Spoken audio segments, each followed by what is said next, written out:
Next naman, for trunk, hip, knee, ankle, foot orthosis.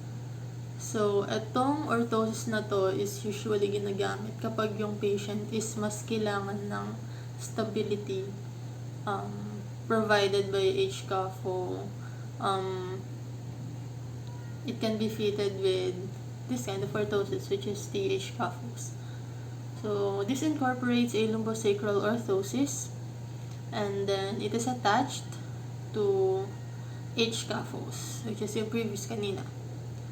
Usually, pinaprescribe to sa patients with SCI na needed or needs more trunk control.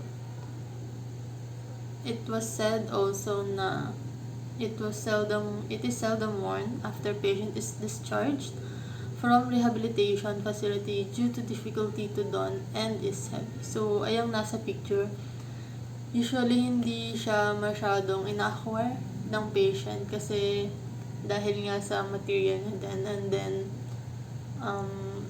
it was said na mahirap siyang suotin and medyo mahirapan si patient dahil sa weight niya kasi medyo mabigat. So, pwede itong maging alternative orthosis provided with standing stability with or without provision for walking.